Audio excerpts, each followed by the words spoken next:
In this module, we're going to talk about equipment, powered and tools. Equipment should always be checked before you operate. And by all means, if you haven't been trained or schooled on the equipment, do not attempt to operate it. Check with a supervisor and get full instruction. Now, we always want to make sure that our machines are in proper working order, that we have guards in place, belt protection, covers, that we've emptied bags, all of these types of things. But one of the other things we want to make sure is that one of the biggest things is cords. Cords should not be wrapped up and all twisted. So one of the tricks that you always want to do is you always want to unplug it from the wall first and then drop the cord and roll it up from the machine out to the end. I'm going to talk to you about ergonomics as far as tools, and that's these two units that you'll see here. Whenever we talk about ergonomics, we're talking about reducing the strain on your back and your shoulders. One of the tools that does that the most is a mop handle. And as you see here, this one's a little bit short for me. So what you want to do is you want to adjust your mop handle to where it's about chin height. This is going to reduce the strain on your back. It's going to reduce the reach that you have. One of the other things that you can use is also an ergonomic handle like this one. As you can see, it has a bend, it adjusts for height because of this, and it also has a swivel handle here, which allows it to swivel. So whenever you're thinking about using the tools, just look at them and think about ergonomics, reducing back strain on you. This is a part of safety for the worker. When it comes to using vacuum safely, whether it's a backpack or an upright, there's one thing that's constant, and that is the bags.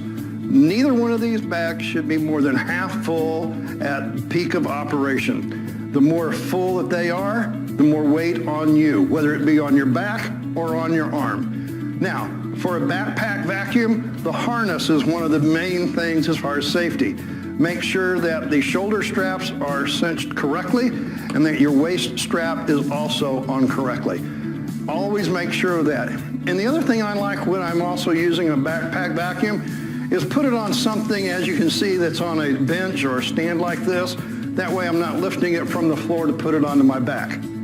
Now, as we move with our upright vacuum, one of the biggest things other than the bag is going to be the proper adjustment of the nozzle to the carpet. And that's done with this lever right back here. By turning this, you change the pitch to the carpet. Correct setting is going to get the carpet clean for you and less work for you. And the last thing, no matter what machine that you're using, is always your cords. Make sure that you wrap up your cords correctly, keep them in safe working order, and always have some supervisory staff check your cords on a regular basis. In this segment, we're going to talk about electric floor machine. Now, this is a 175 RPM low speed floor machine.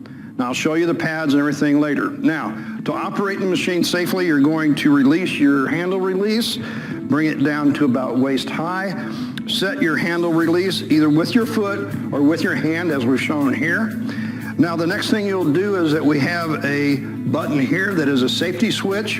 You're going to push this in and then turn the machine on by pulling the trigger. Then you can release the button here, and you should be standing against the machine like this when you're operating. Now, if you've never been trained on operating this machine, do not operate it until somebody has actually walked you through. This is a very dangerous machine if you do not know what you're doing.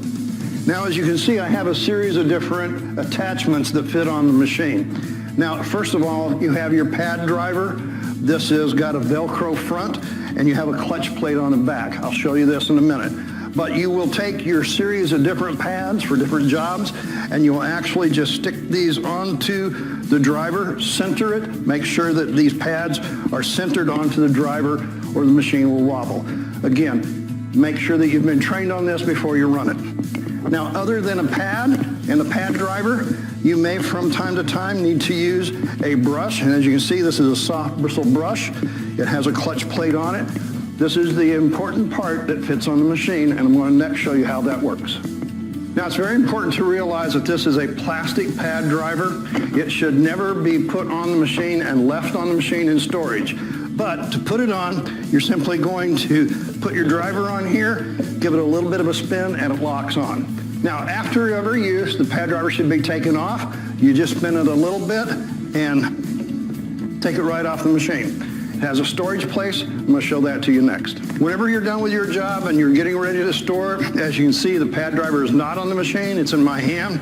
There's a place right on this machine right here. You simply put your driver on there and lock this in place.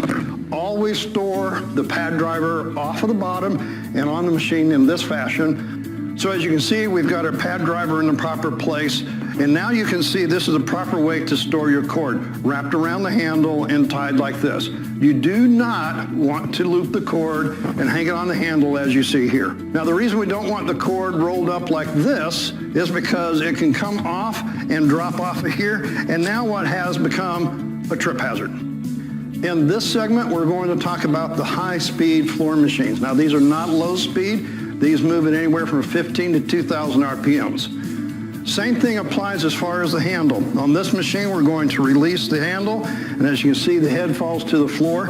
We're going to put the handle at about operating position, going to lock it in place. The pad stays in contact with the floor. It's kind of what do you call a floating pad. Now, one of the things that I want to talk to you about here is, just like on the other floor machine, pad centering is extremely important. And as you can see, I have the pad on the pad driver. It just Velcros on. You've got a pad holder here that you put in, and you need to make sure that it's centered. Running at 15 to 2,000 RPMs, if this is a little off center, it's not safe. Now I'm going to also move right on over here to our propane burnisher. This is another high-speed floor machine. Now there's several things to pay attention to.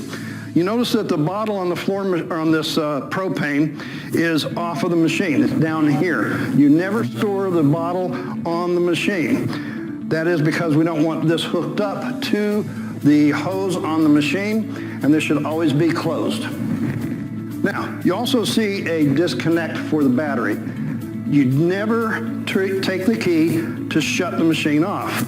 But what will happen is sometimes a person will shut it off the correct way. They'll leave the key on. We have the disconnect here so that I can unplug that. Regardless of whether the key's on or not, the battery won't drain. Now another safety thing that you'll want to do, and this is more or less for operation of the machine, you might notice this filter here, and it's a little dirty compared to the filter that's on the machine. Now this is a safety feature not only for you, but for the machine itself. The machine needs to have air, and when the filter gets clogged, it can't pull enough air. And this is just one example of many things that you need to know about both of these high-speed floor machines when it comes to safe operation.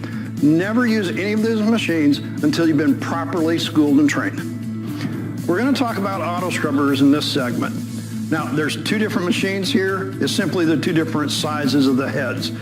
Now, an auto scrubber solution goes in here. It's going to come down and over the pads that are going to scrub the floor.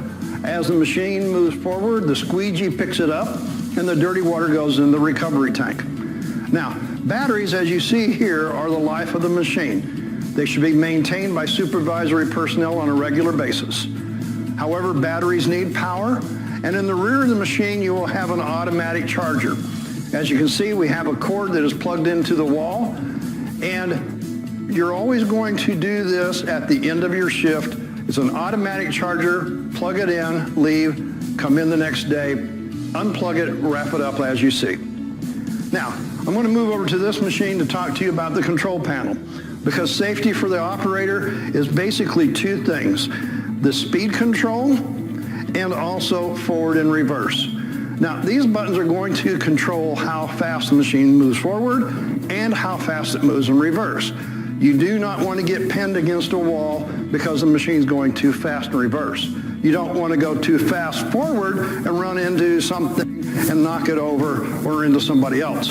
Now, to control both of those is this bail right here. When you pull this handle, everything operates, including the brush. So I've just shown you the safety things on both auto scrubbers. Your machine may differ a little bit. Please make sure that your supervisor is checked off that you know how to run a machine safely.